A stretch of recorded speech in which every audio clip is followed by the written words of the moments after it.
제가 봉독해 올리도록 하겠습니다. 또 이르시되 어떤 사람에게 두 아들이 있는데 그 둘째가 아버지에게 말하되 아버지여 재산 중에서 내게 돌아올 분깃을 내게 주소서 하는지라. 아버지가 그 살림을 각각 나누어 주었더니 그 후 며칠이 안 되어 둘째 아들이 재물을 다 모아가지고 먼 나라에 가 거기서 허랑방탕하여 그 재산을 낭비하더니 다 없앤 후 그 나라에 크게 흉년이 들어 그가 비로소 궁핍한지라. 가서 그 나라 백성 중 한 사람에게 붙여 사니 그가 그를 들로 보내어 돼지를 치게 하였는데 그가 돼지 먹는 쥐업 열매로 배를 채우고자 하되 주는 자가 없는지라. 이에 스스로 돌이켜 이르되 내 아버지에게는 양식이 풍족한 품꾼이 얼마나 많은가. 나는 여기서 주려 죽는구나. 내가 일어나 아버지께 가서 이르기를 아버지 내가 하늘과 아버지께 죄를 지었으니 지금부터는 아버지의 아들이라 일컬음을 감당하지 못하겠나이다. 나를 품꾼의 하나로 보소서 하리라 하고 이에 일어나서 아버지께로 돌아가니라. 아직도 거리가 먼데 아버지가 그를 보고 측은히 여겨 달려가 목을 안고 입을 맞추니 이들이 이르되 아버지 내가 하늘과 아버지께 죄를 지었사오니 지금부터는 아버지 아들이라 일컬음을 감당하지 못하겠나이다 하나 아버지는 종들에게 이르되 제일 좋은 옷을 내어다가 입히고 손에 가락지를 끼우고 발에 신을 신기라. 그리고 살찐 송아지를 끌어다가 잡으라. 우리가 먹고 즐기자. 이 내 아들은 죽었다가 다시 살아났으며 내가 잃었다가 다시 얻었노라 하니 그들이 즐거워하더라. 맏아들은 밭에 있다가 돌아와 집에 가까이 왔을 때에 풍악과 춤추는 소리를 듣고 한 종을 불러 이 무슨 일인가 물은데 대답하되 당신의 동생이 돌아왔음에 당신의 아버지가 건강한 그를 다시 맞아들이게 됨으로 인하여 살찐 송아지를 잡았나이다 하니 그가 노하여 들어가고자 하지 아니하거늘 아버지가 나와서 권하되 아버지께 대답하여 이르되 내가 여러 해 아버지를 섬겨 명을 어김이 없거늘 내게는 염소 새끼라도 주어 나와 내 벗으로 즐기게 하신 일이 없더니 아버지의 살림을 창녀들과 함께 삼켜버린 이 아들이 돌아오매 이를 위하여 살찐 송아지를 잡으셨나이다. 아버지가 이르되 예 너는 항상 나와 함께 있으니 내 것이 다 네 것이로다. 이 내 동생은 죽었다가 살아났으며 내가 잃었다가 얻었기로 우리가 즐거워하고 기뻐하는 것이 마땅하다 하니라. 아멘. 오늘 말씀은 우리가 너무나 잘 알고 있는 탕자 이야기입니다. 오늘 이 말씀을 한 가지씩 살펴보면서 이 말씀에 예수님께서 하시고자 하셨던 이야기들을 같이 묵상해보고 생각해보면서 하나님의 사랑을 같이 느껴보고 또 감사하는 시간 됐으면 좋겠습니다. 먼저 이 둘째 아들의 악함을 좀 살펴보기를 원합니다. 12절을 보니까 둘째가 아버지에게 말하되 아버지여 재산 중에서 내게 돌아올 분깃을 주소서 하는지라. 아버지가 그 살림을 나누어 주었더니 되어 있습니다. 여기에서 둘째가 이렇게 말합니다. 나에게 돌아올 분깃. 그렇죠? 그런데 아버지는 무엇을 주었다고 말하나요? 살림을 주었다 되어 있습니다. 여기에서 이 두 단어가 다른다는 것 사실을 알 수 있습니다. 분깃은 헬라어를 보니까 우시아라고 합니다. 이것은 자기의 존재를 뜻합니다. 그런데 아버지가 주었던 것은 살림을 주었습니다. 그 살림은 무엇이냐면 생명, 삶을 뜻합니다. 이 아들은 무엇을 달라고 한 거죠?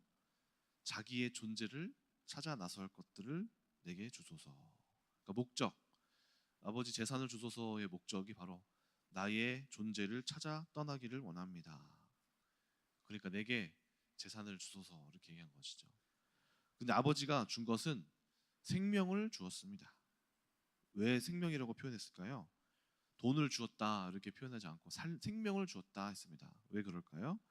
아버지가 아들에게 준 것은 일평생 아버지가 평생 피땀 흘려서 일구어 놓은 자신의 귀한 인생과도 같은 것이었기 때문이죠. 그것을 달라고 한 것입니다. 이 아버지는 그렇게 아들을 사랑한다는 것을 볼 수 있습니다. 아들은 자신의 목적을 향해 아버지가 무엇을 주든지 그것이 아버지에게 어떤 의미가 됐던지, 아버지가 나한테 이걸 줄 때는 얼마나 큰 각오를 하고 나한테 주는 건지 크게 중요하게 생각하지 않습니다. 아버지가 일평생 젊은 시절에 모든 삶을 다 피땀 흘려서 일구어 놓은 그것을 빨리 내놓으라는 것이죠. 그러니까 얼마나 이 모습이 참 보기에 안 좋은 모습일까요? 그런데 아들은 그런 거 상관없습니다. 일단 나의 인생이 더 중요하고 내가 이루고자 하는 그 꿈을 향하여 달려갑니다. 그럼에도 불구하고 이 아버지는 모양새가 어떨지라도 아들의 길을 향하여서 기꺼이 자신의 생명을 내어줄 정도로 자녀를 향하여 주는 모습을 볼 수 있습니다.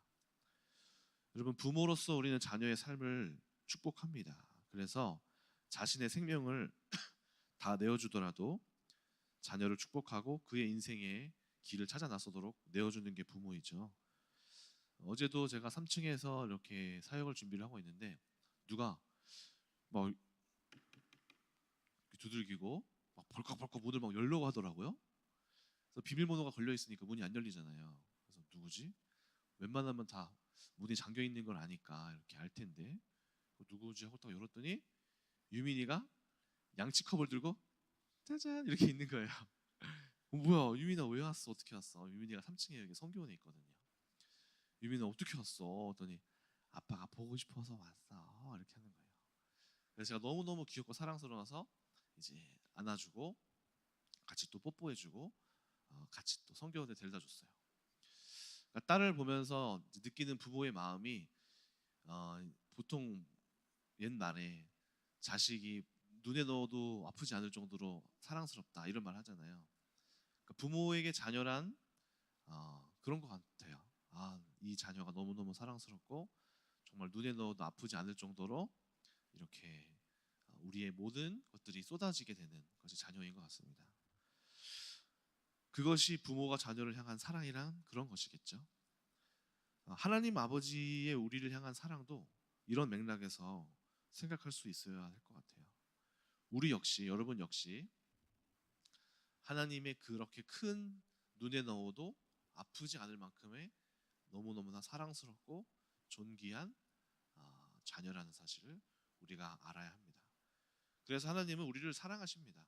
그래서 아끼십니다.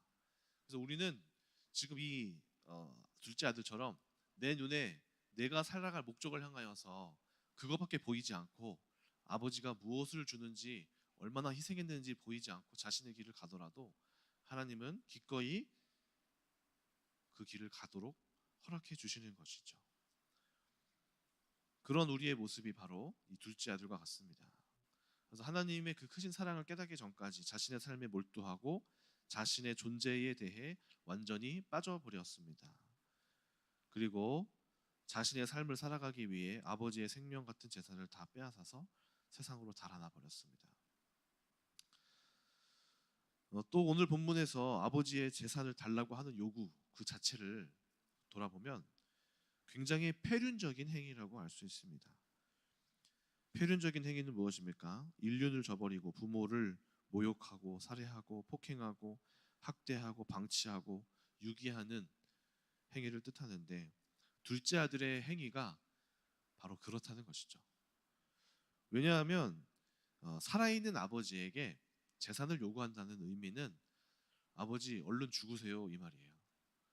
어차피 죽어서 나한테 유산 얼마 주실 거잖아요. 그거 지금 빨리 떼주세요 하는 아주 악한 말이라는 것이죠. 그럼에도 불구하고 아버지가 그것을 허락하셨다라는 것입니다. 이 아들은 또 그 돈을 가지고 잘 쓰면 모를까 13절 보니까 어디에 씁니까? 그 후 며칠이 안 돼요. 둘째 아들이 재물을 다 모아가지고 먼 나라에 가서 거기서 허랑방탕하여 그 재산을 낭비하더니 했습니다.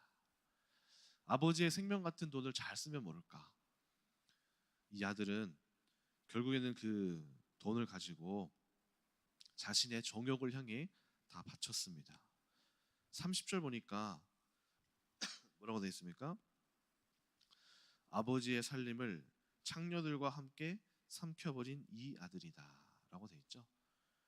그러니까 자신의 삶을 허랑방탕하게 가장 허무한 곳에 써버린 것이 바로 이 둘째 아들이 된 것이죠.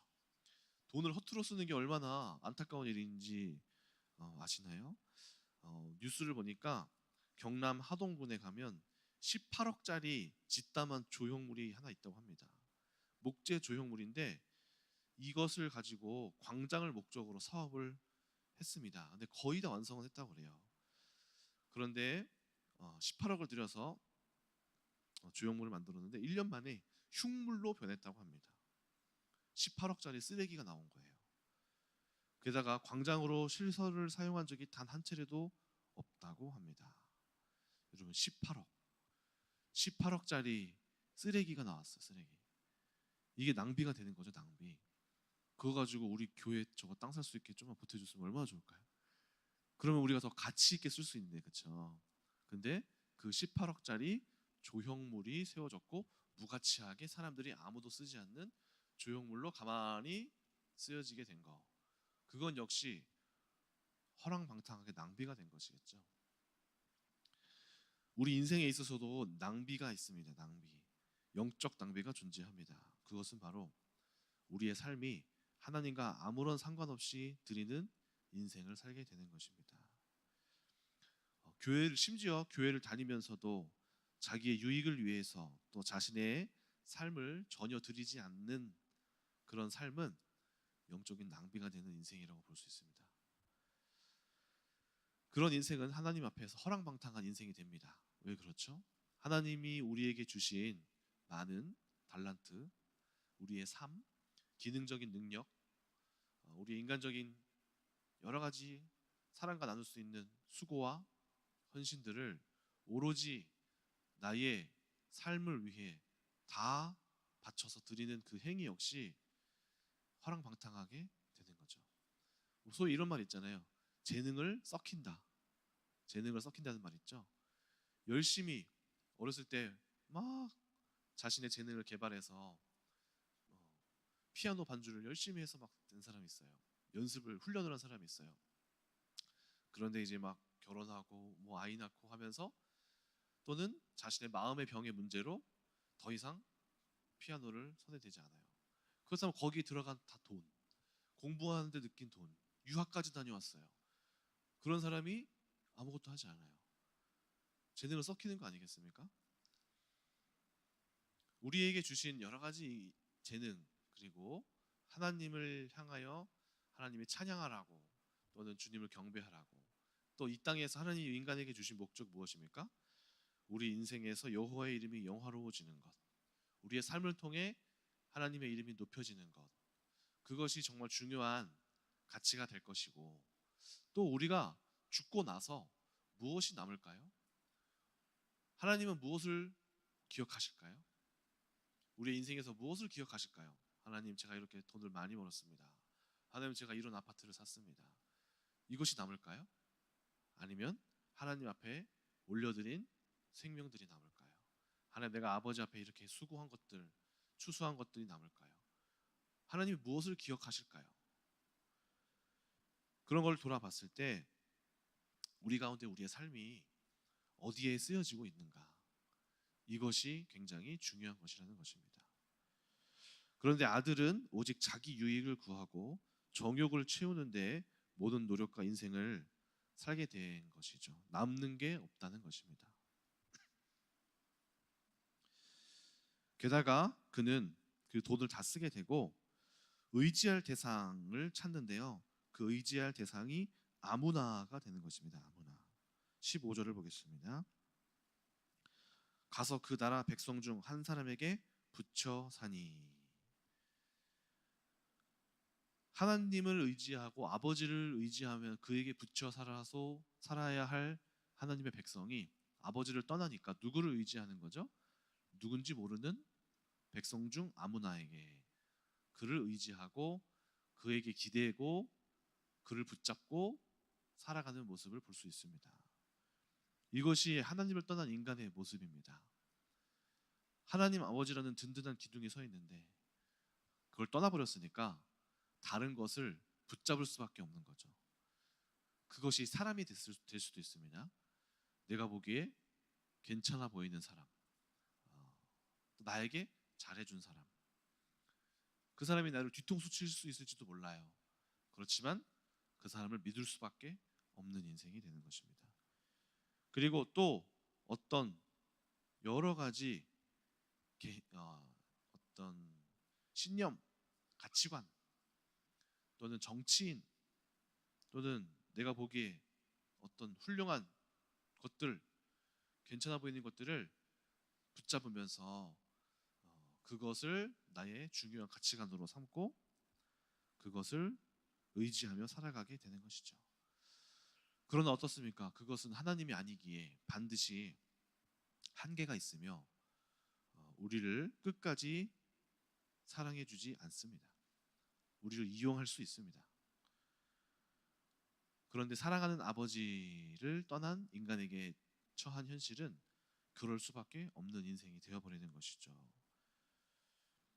결국에는 이 아들은 결국에는 돈을 다 써버리고 궁핍함에 이르게 되었습니다. 14절 보니까 다 없앤 후 그 나라에 크게 흉년이 들어 그가 비로소 궁핍한지라. 하나님을 떠난 사람들의 특징은 바로 정처 없이 유리하게 된다는 뜻인데 유리하게 된다는 건데요. 창세기를 보면 가인이 등장합니다. 그리고 가인이 정착한 땅이 바로 유리한다라는 땅이 있는 땅, 그 땅입니다. 땅. 유리한다는 게 무엇이죠? 네. 정처 없이 헤맨다는 거예요. 헤맨다. 하나님을 떠난 인간은 헤매게 돼 있습니다.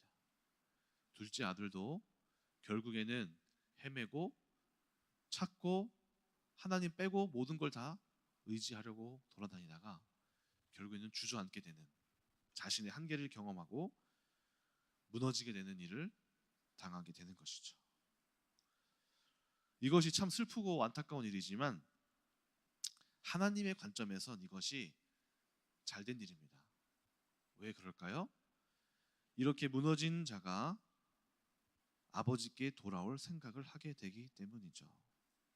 17절 보겠습니다. 이에 스스로 돌이켜 이르되 내 아버지에게는 양식이 풍족한 품꾼이 얼마나 많은가. 나는 여기서 줄여 주는구나. 감사하게도 비로소 그때가 되어야지 아버지를 떠올리게 되는 것이죠. 그래서 우리에게 하나님은 이런 인간의 모습을 다 알고 계십니다. 그래서 하나님은 스스로 아버지를 찾기까지 기다리시고 때로는 궁핍함에 이르기까지 인내하고 또 인간은 무너져야 모든 것이 사라져야 비로소 제정신을 찾고 하나님을 구하게 되는 것입니다. 여러분, 그래서 우리 가운데 많은 구멍이 인생에 구멍이 생겨나고 어떤 균열이 나는 것이 하나님을 찾게 되는 아주 중요한 시기와 나의 상황이라는 사실을 알고 감사할 수 있어야 합니다. 경제적인 어려움이 닥쳐야지 하나님이 공급해 주시는 것이 얼마나 많은지 깨닫게 되고 내 뜻대로 되지 않을 때 하나님의 은혜가 있음을 알게 됩니다.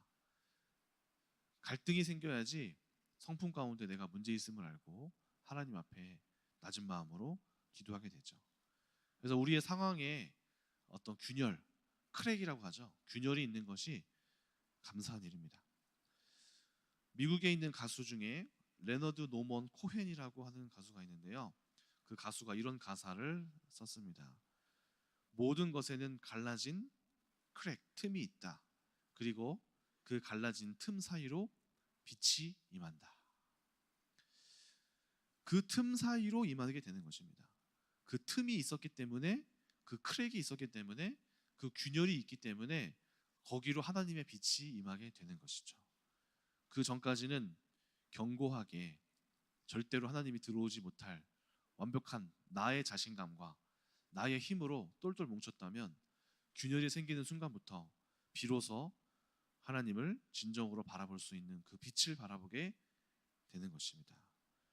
그러므로 우리 가운데 있는 삶의 자리에 있는 이러한 균형들은 감사한 것이죠.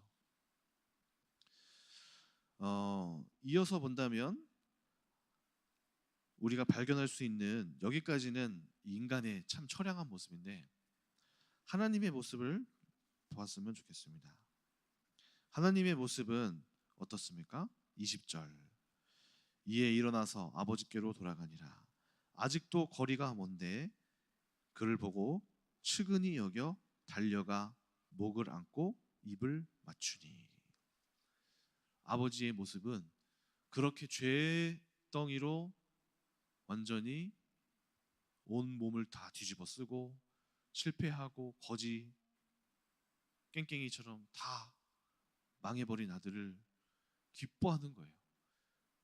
너무너무 그 아들 자체로 행복해하고 그가 아버지께 왔다는 그 사실만으로도 두 팔 벌려서 그 아들을 부둥켜 안으신다는 것입니다. 어느 청년과 제가 이 말씀을 보면서 이야기한 적이 있습니다. 당신의 아버지라면 어떻게 하셨을 것 같습니까? 그랬더니 우리 아버지라면 저를 다시 내쫓으셨을 것 같습니다. 이러더라고요. 그래서 제가 어떻게 말해야 되지? 수습을 잘해야 되는데 당신의 아버지는 그럴 수 있지만 하나님 아버지는 조금 다르시다. 하나님 아버지는 우리를 기꺼이 끌어안으신다. 이렇게 얘기해 한 것이 기억이 납니다. 죄를 지은 사람이 제일 두려워하는 게 뭐냐면은 나의 죄 때문에 내가 당신을 배신했으니 나는 죽어 마땅하고 나는 당신 앞에 떳떳할 수가 없습니다. 이것이 죄인들의 모습이에요. 악인들은 그게 무슨 죄입니까? 하겠지만 그래도 마음이 양심이 살아있는 사람은 내가 죄인입니다. 나를 아들의 하나로 보지 마시고 종 중의 하나로 삼으세요. 나는 그렇게밖에 자격이 안 됩니다. 하고 이렇게 낮은 마음으로 내가 감히 아버지의 이름을 부르는 것조차도 참 민망합니다. 할 정도로 낮은 마음으로 오는 게 인간, 죄를 지은 인간의 그 죄를 아는 사람의 모습입니다. 근데 문제는 뭐냐면 이런 마음으로 나아가는 게 되게 중요하고 사실 맞는 거거든요. 그런데 어떤 면에서는 또 어떤 사람들에게는 또 이렇게 어떻게 사단이 이걸 또 악용하기도 하냐면 이런 마음을 사단에게 끊임없이 심어주면서 하나님께 못 나아가게 합니다. 여전히 그리스도인 중에서는 여전히 반복되고 끊어지지 않는 죄 때문에 하나님 안에서 낭망하게 되는 경우가 있죠.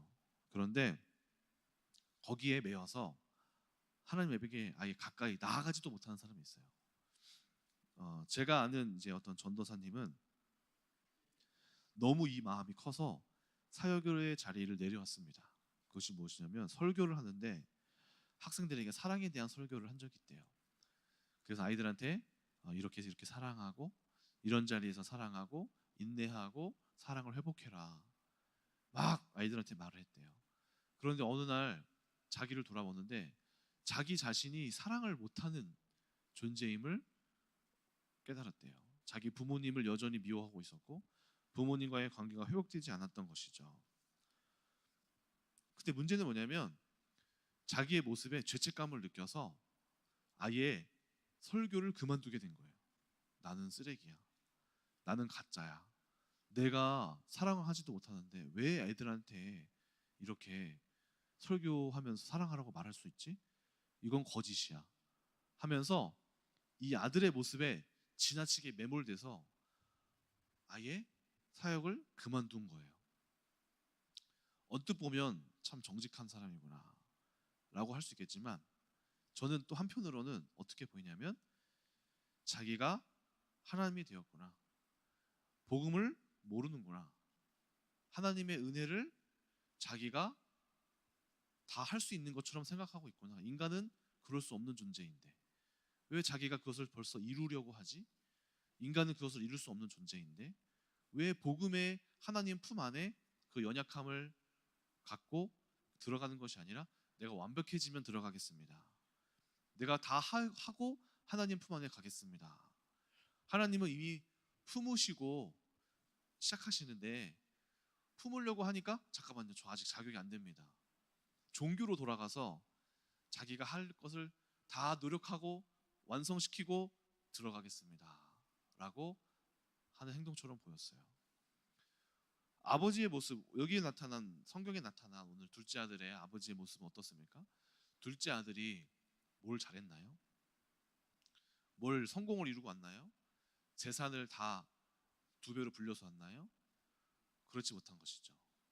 그냥 모든 것을 자신의 삶에서 죄인임을 깨닫고 이렇게 들어왔었던 것이죠.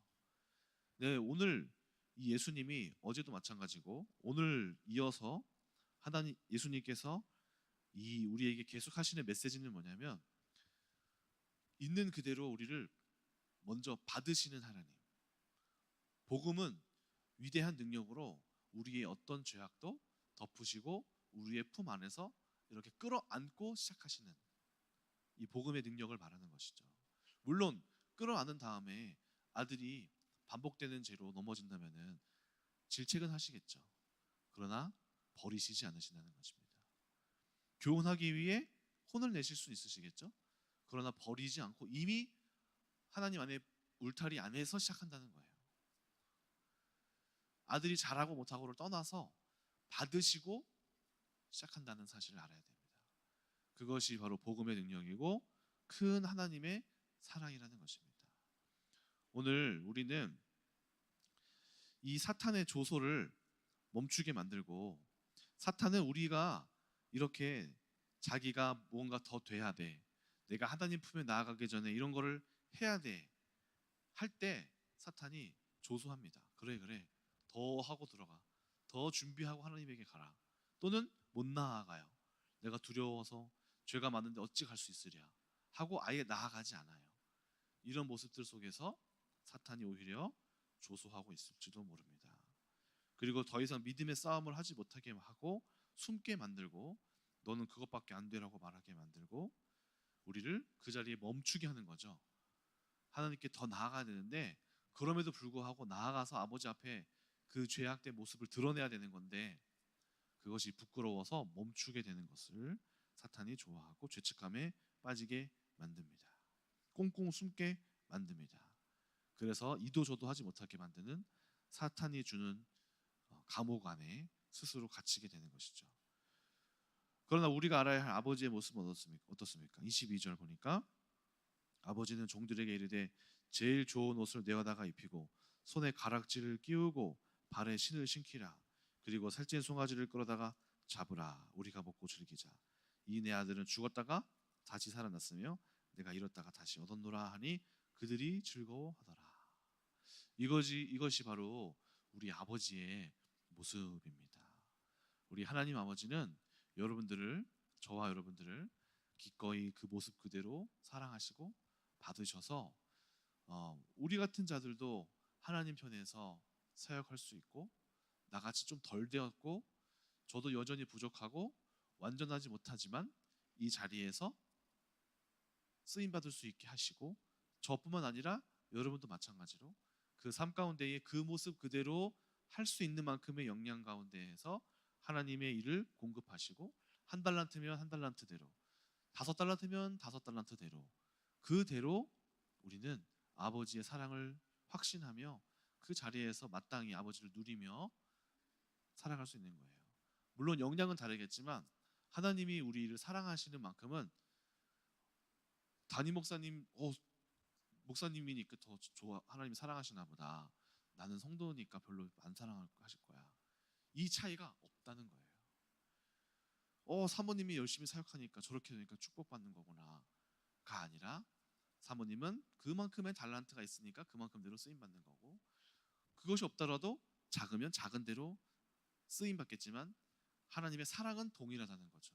사모님이든 목사님이든 여러분이든 사역자든 저 사람은 더 사랑하고 누구는 덜 사랑하고가 없고 그게 아니라 동일한 사랑 가운데 우리를 크신 사랑으로 품어서 함께 가시는 것이 성경 내내 나타나는 말씀입니다. 그래서 일찍 온 자도 똑같이, 늦게 온 자도 동일하게, 오늘 말씀에서도 죄 지었다가 온 사람도 아버지가 기꺼이 사랑하시고, 열심히 수고한 형이 그래서 질투하는 거잖아요. 아니, 난 이렇게 열심히 했는데 왜 저 아들을 사랑합니까? 저 죄인을 왜 사랑합니까? 그 사랑이 똑같다는 거예요. 아버지는 동일하게 사랑하는 이 아버지의 마음을 알기를 바란다. 그래서 이렇게 따지는 사람이 첫째 아들이 바리새인들을 말하는 거지 않습니까? 열심히 지켰는데 어떻게 저들을 어찌 받을 수 있습니까? 저 악한 죄인을. 근데 오늘 예수님이 우리 가운데 해주시는 말씀은 동일하게 사랑하고 그들을 기뻐하노라. 그들이 이 자리에 온 것만으로 내가 너무너무 마음이 뛰고 가슴이 뛰고 사랑하노라. 오늘 그런 메시지들이 계속해서 우리 가운데, 여러분 가운데 마음과 심령 속에 강력히 박히기를 원합니다. 이것이 머리로만 아는 지식이 아니라 마음에 깊이 느껴져야 돼요. 어제도 나눔을 하는데 이제 정지우라는 우리 선교사님, 정지만 목사님 아들이 같이 나와서 나눔을 했습니다. 네, 어제 귀한 고백을 했어요. 뭐냐면 이제 호주에 가려다가 못 가게 됐잖아요. 그 이후로 여러 가지 막 절망이 찾아오더래요. 절망이 찾아오고 실패감이 찾아오고 낭망이 찾아오고 자기 인생에 이렇게 자기 자신을 무능하게 보게 된 것도 처음이고, 왜냐하면 시험을 하나를 떨어졌거든요. 근데 기꺼이 붙을 줄 알았던 시험을 2번이나 떨어졌어요. 그래서 이제 우리는 하나님께서 사인이다, 너 가지 말라는 사인이다 했는데, 그것도 별개로 자신의 약간 무능감과 연약함을 경험했나 봐요. 그런데 그렇게 이제 힘든 시간을 보내는 중에 매주 토요일마다 온라인으로 정지만 목사님하고 같이 가정 예배를 드리는데 이런 얘기를 이제 고백하게 됐대요. 내가 이렇게 무력감에 빠졌고 참 힘이 듭니다. 그러니까 이제 정지만 목사님께서 지우의 인생에서 하나님이 너를 어떻게 돌보셨고 사랑하셨는지 초등학교, 중학교, 고등학교 시절부터 대학교 시절까지 하나님이 네가 그냥 잘해서 된 게 아니라 이런 은혜가 있었고, 네가 몰랐지만 이런 일들이 있었고, 이런 상황에서 너를 도움이 있었고, 네가 그냥 된 게 아니라 일반 학생들은 이런 거 얻지 못하고 하나님이 이런 돌보심으로 가셨음을 이제 이렇게 읊어주셨대요. 그러니까 지우가 그 이야기를 듣는데 생각해 보니까 이게 우연이 아니었네. 정말 하나님이 이렇게 나를 알고 계셨네. 또 이런 일들 속에서 그냥 보통 얻을 수 있었던 기회가 아니라 내가 연구를 하고 어떤 프로젝트에 참여하게 되고 내가 학부 때 대학원생들이랑 같이 일하고 하게 됐던 일들이 너무너무나 사실적이고 중요하게 되면서 하나님이 나를 기억하시네? 라는 사인이 하나가 딱 들었다는 거예요. 또 하나는 이번에 알바를 하게 됐는데 자신이 일을 할 때 좀 하나님의 사람들하고 같이 하면 더 좋을 것 같다라는 마음이 내심이 있었대요.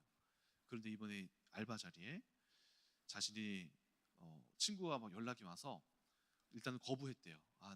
내가 쿠팡 열심히 이거 알바하는데 이건 내가 쉴 때 쉴 수 있고 편하게 하는데 편의점을 들어가면 일이 계속 고정적으로 제한되니까 안 해야지. 근데 친구가 또 연락이 와서 다음날 또 자기를 부르더래요. 그래서 친구 부탁이니까 그냥 가서 대충 해야지. 그래서 자기가 일생일대로 가장 예의 없는 면접을 봤대요. 떨어지겠다. 근데 이게 갑자기 다음날 바로 일하자고 연락이 온 거예요. 나를 왜 붙었지? 이 사람이 왜 나를 붙었지? 하고 그 점장하고 막 얘기를 해봤대요.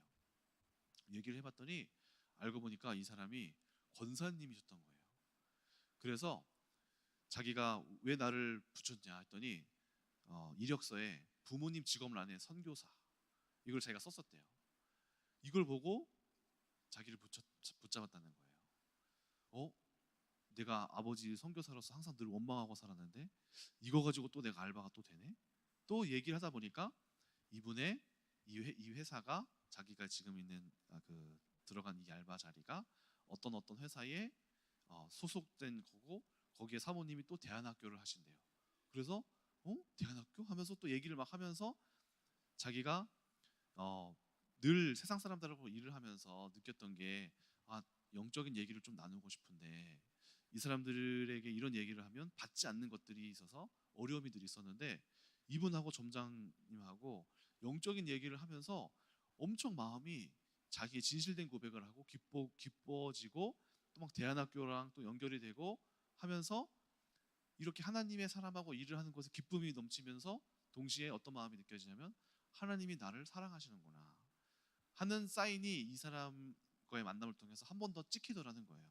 그러면서 하는 말이 자기의 마음속에 머리로만 알던 하나님이 나를 향한 사랑이 확증이 된다. 목사님, 제가 마음속에 자신감이 넘쳐 올라와요. 제가 예전에 그런 얘기 한 적이 있거든요. 지우야, 하나님의 사람은 근자감이란 게 있어. 그냥 세상이 말하는 근거 없는 나 잘 될 거야가 아니라 하나님이 내 안에 들어오면 이유 없이 내가 성공할 수밖에 없다라는 마음이 엄청나게 그 크신 하나님이 내 마음에 와서 내가 이런 존재구나라고 깨닫게 된다. 근데 이제 지우가 그때 당시에는 뭔 말인지 모르겠어요. 이랬거든요. 근데 이번에 어제 하는 말이 목사님 이제 뭔 말인지 알 것 같아요. 제 마음에 하나님의 사랑이 막 들어왔어요. 저 실패하지 않을 것 같아요. 저 너무 이제 자신감이 넘치고 대학교 1학년 때 나는 뭐든지 할 수 있어 이 마음이 왔어요. 막 이러면서 되게 격양되고 막 기뻐하고 자신이 마음에 아무것도 지금 내 눈에는 된 게 없는데 마음에 자신감이 들어와서 뭐든 할 수 있다라는 하나님이 나랑 함께 가시니 나를 알고 계시니 자신이 막 심장이 뛴다는 거예요. 그래 지우야, 너 하나님의 사랑이 그렇게 마음 가운데 확증이 돼야 돼. 참 감사하다. 이렇게 어제 이야기를 나눈 것이 기억이 납니다.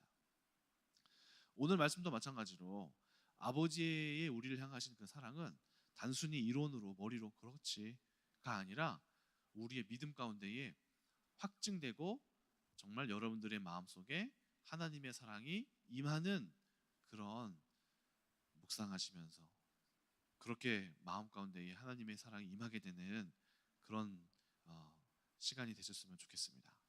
하나님이 여러분들을 너무너무 기뻐하시고 그 자체만으로도 여러분들을 즐거워하시고 여러분들을 하나님의 아들로서 딸로서 자신의 재산을 다 줄여서라도 얻을 만큼 심지어 예수 그리스도를 드릴 만큼 여러분 예수를 희생시키고 여러분들을 취하셨다라는 말은 예수님의 가치와 여러분의 가치가 동등되다는 거 아니겠습니까? 우리가 어떤 것을 지불할 때 값을 지불할 때 동등한 값을 지불하고 취하잖아요. 이게 비싸? 그러면 이게 그만큼 값어치를 해? 하면서 그 값어치를 하면 지불한단 말이에요. 예수님을 지불하셨다는 것은 저와 여러분들이 예수님만큼의 가치가 있다는 거예요. 기꺼이 지불하고 취할 정도라는 거예요. 여러분들의 그 놀라운 가치를 하나님이 여러분들을 얼마나 사랑하시는지 그것을 마음에 깊이 하나님은 계속해서 우리 가운데 그걸 말씀해 주고 계십니다. 내가 너희를 얼마나 사랑하는지. 오늘 그러한 하나님의 사랑들을 깊이 품으시면서 여러분들이 하나님에게 어떤 존재인지를 마음속에 깊이 누리시는 그러한 여러분들 되시길 축원합니다. 기도하겠습니다. 하나님 아버지 감사합니다. 우리는 우리의 모습으로 하나님이 나를 얼마나 사랑하실지를 가늠하면서 평가하지만 하나님은 이미 예수 그리스도를 희생시키면서 우리를 취하실 만큼 우리를 사랑하고 계십니다. 우리의 그 어떠한 모습일지라도 그리하십니다. 오늘 그러한 하나님의 크신 사랑을 우리 마음에 깊숙이 품고 확신할 수 있는 성도님들 되게 하여 주세요. 감사드리며 예수님의 이름으로 기도합니다. 아멘.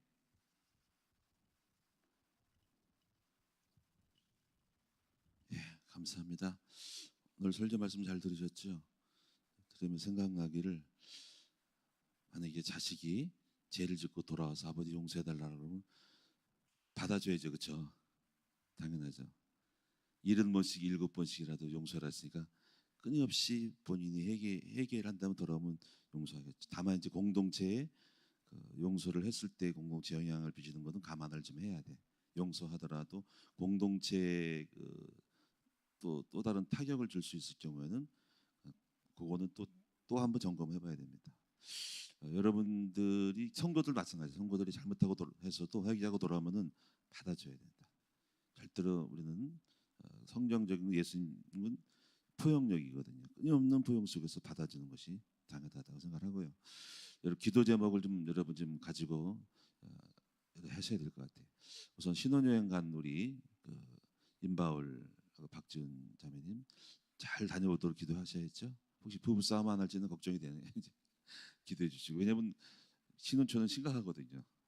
알 수 없거든요. 이제 드디어 이제 기도해 주셔서 안전하게 안 싸우고 돌아오더라고. 그다음에 경상남도의 산불 기도를 하셔야 될 것 같아요. 지금 심각해요 지금.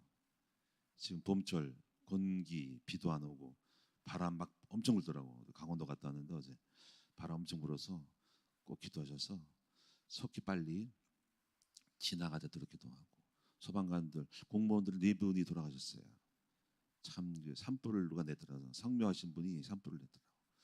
절대 봄철에 불 내면 안 되는데 그렇게 기도하시고 또 나라를 위해서 기도하실 것 같아요. 지금 대한민국이 지금 사실 어렵습니다. 왜냐하면 관세 전쟁, 트럼프의 관세 전쟁 속에 이거 대처해야 되거든요. 어떻게 또 우리나라 또 관세에 대한 거를 치고 들을 쪽으로 그런 것도 있고 산불도 그렇고 이런 거를 다 누가 대장님이 지금 진화를 해야 돼. 나라의 살림을 그죠? 배를 지금 타고 가는데 배가 풍랑을 만났단 말이에요. 그 선장이 다 진두지휘를 하잖아요. 그래 지금 네 대장들을 다 치고 있으니까 나쁜 거지 이게. 탄핵을 하잖아. 그게 좋은 게 아니야. 리더를 다 세워주면 꺾어버려 다. 물론 그 리더들이 잘못한 것도 있겠지만은 그러면 안 되거든요. 다행히 그래도 현재에서 한덕수 총리를 저시 기각시켰으니까 탄핵에 대하여 그분이 하는 얘기가 빨리 트럼프 전쟁, 경제 전쟁에 대한 대처를 해야 하는 거, 그하고 산불도 지금 빨리 진압해야 되고 이 나라가 지금 여러분 상당히 어렵습니다. 다행히도 우리나라가 그 시스템에 돌아간 나라이기 때문에 뭐 그들이 뭐 연약해도 알아서 경제, 정치, 국방 다 돌아가니까 다행이긴 하지만 그래도 총 책임자가 지도자가 무너지면 안 돼요. 교회도 그렇고 가정도 그렇고 지도자가 딱 서서 버티고서 모든 걸 챙겨야 하는 그런 거거든요. 그거 볼 때 안타까워. 우리나라가 지금 나름대로 상당한 무슨 리스크를 만나면요 큰 타격 받는다고. 그때 꺾이는 거거든요. 꺾인 나라가 확 꺾이면요 그때부터 그냥 문제가 생기는 겁니다. 뭐 여러 가지 깊은 얘기 할 수 없지만 기도하고 또 한 가지 요즘 온 게 뭐냐면 우리 교회 내에 우리는 목회자로서 성도들 자녀들도 책임지만은 교회 내에 이제 청년 자매들을 결혼 문제를 놓고도 기도를 하셔야 돼요. 나이가 찼는데 홍기가 찼는데 결혼 못하는 분들 지금 몇 사람이 있거든요. 그래서 좀 열심히 신앙생활 안 하면 신경 안 써. 나와서 이렇게 있으니까 이렇게 생각하는 거야. 국제 결혼을 시키는 거를 제가 찾고 있습니다. 기도하셔서 여쭤로 지금 모색을 하고 있거든요. 왜냐면 몇 사람 여러분 아신 뭐 호명하면 알겠지만은 기도하시고 또 내가 외국 우리 목사님들 만나보니까 목회자 자녀들이 결혼하는 분이 굉장히 많아요. 그래서 내가 이 얘기를 했지. 결혼 예배학교를 통해서 한번 미팅을 좀 하는 쪽 어떻겠냐고 던졌더니 참 좋다 그러더라고. 근데 그런 내용과 장소와 방법들을 어떻게 할 것인가라는 거 한번 그것도 연구 좀 해보고 혹시 여러분 가운데 달란트가 있는 사람들은 저는 그런데 머리를 전문서로 못 쓰니까 여러분 가운데 캐치를 하셔서 누가 좀 주도해서 결혼 예배학교를 통해서 지금 목사는 자녀 결혼 안 하는 사람 많고 성도들 자녀 가운데 만남이 지금 없어. 결혼에 세상으로 갈 수 없는 거고 그래서 기독교 내에서 결혼 예배학교를 통해서 미팅을 주소해서 뭐라도 이렇게 고민이 많단 말이에요. 결혼하고 싶은데 만남고 알 수 없으니까 큰 교회 같은 건 만나지만 작은 교회는요 서로 만날 길이 없어요. 이런 것들도 사각지대예요. 기도해 주시고 기도 부탁을 드립니다. 제가 이제 목사님들 만나니까는 많은 분이 좋은 분이 많더라고. 한 분은 건설업을 하는 분인데 목사님인데 그 오랫동안 거기 한 분 뭐냐 감독하신 분이야. 그래서 이분도 잘 만나면은 또 어떤 건설을 할 수 있는 그 감독을 하시는 분이 있고 또 한 사람은 에어컨 공조한 사람 만났어요. 에어컨 공조. 이분은 또 목회를 하면서도 원래 자기 직업이 공조였대. 그냥 얘기했지. 지금 저거 광대상 뒤에 저거 딱 막아놔가지고 내가 여름철만 되면 괴롭거든. 저걸 왜 막긴 막았지만 왜 자세하게 안 해가지고 구멍 안 뚫어가지고 더워서 선풍기 입고 해도 안 된대. 안 될 겁니다 그러더라고. 그래서 내가 얘기해서 한번 와서 보라고. 뒤에 에어컨 있는데 이거 좀 뚫어보라고 했더니 알았다고 사진 보내줬는데 한번 모르겠어요. 좋은 분이 많아가지고 지금 활용하려고 애를 쓰고 있습니다. 여러분 기도 제목 많이 나와 있죠? 예. 특히 결혼 총각들 결혼 우리 교회 청년들 결혼시켜야 된다. 늘 안타까운 마음이 있어요. 우리 기도하도록 하겠습니다. 살아계신 아버지 하나님 은혜와 사랑을 감사를 드립니다. 하나님께서 우리에게 지혜를 주시고 또 대한민국 나라가 상당히 어렵고 정말로 산불 진두지휘해야 되고 그리고 이재민들 많이 나왔고 계속적으로 지금 안동 쪽으로 지금 쳐 올라온다고 하는데 비는 목요일 나온다고 합니다. 아버지 대한민국의 이런 재난 상태 속에서 손상을 입은 그 고통당하는 이제 그 이재민 재해 당한 분들 주민들 하나님 빨리 그 나으리 복구되기를 원하고 또 문화재도 많이 전소된다고 합니다. 아버지 하나님께서 속히 진화시켜 주시기 원하고 트럼프 발 관세 전쟁 속에서 대한민국의 경제 공정을 하고 있는데 대체할 만한 지혜로운 사람들 지도자들이 나와야 됩니다. 빨리 정치적인 이런 갈등도 속히 극복되어져서 대한민국이 안정된 가운데서 또 미래를 향하여 나아가는 생산적인 쪽으로 가야 되는데 생산적이지 않고 파괴적인 쪽으로 가면서 그 복권하고 있고 아버지 하나님 또 여러 가지 상황 속에 대한민국을 붙잡아 주시기를 원하옵고 기도하오며 빨리 하나님께 안정시켜 주시기를 원하옵고 기도하며 참된 지도자가 나오기를 원하옵고 기도하오며 또 하나님 우리 교회 또 우리 임바월 또 박지원 자매님 신혼여행 잘 다녀오게 도와주시고 교회 내 열심히 신앙생활하지만 장가가를 가야 되는데 아직까지 또 시집을 가야 되는데 결혼하지 못한 이제 노총각 노처녀들이 또 있습니다. 하나님께서 이들을 불쌍히 도와주셔서 또 본인들이 할 수 없는 것들을 또 우리가 교회적인 입장에 목회자 입장에서 이들을 도와서 어떻거나 최선을 다해서 하나님 잘 좋은 길로 인도하시기를 원하옵고 기도하오니 붙잡아 주시고 도와주시옵소서. 우리는 주변에 많은 문제거리 있는 사람들을 우리가 돕고 해결할 수 있는 지혜로움으로 우리가 나아가도록 이끌어 주시고 인도해 주옵시고 오늘도 예물 드린 종들을 복 주시기 원하며 우리 성도들이 물질의 가난함으로 어려움 당하지 않도록 만들어 주시고 아버지 먹을 것과 입을 것을 책임져 주시고 부유함을 주시기 원하고 또 연로하신 분들 아프신 분들 많습니다. 아버지 건강 주시기 원하고 그 마음 외롭지 않게 도와주시고 하나님이 책임져 주시기 원하고 팔가다리에 힘을 주시기 원하고 걱정 의심 없게 도와주시고 마음의 평안한 가운데서 여생을 지낼 수 있도록 인도하시고 그들의 노후를 책임져 주옵소서. 감사합니다. 모든 것을 감사드리니 오늘 밤에 오늘 아침에 기도할 때 우리의 기도를 들어주시옵소서. 우리 주 예수 그리스도 이름으로 축복하며 기도하옵나이다. 아멘. 하늘에 계신 우리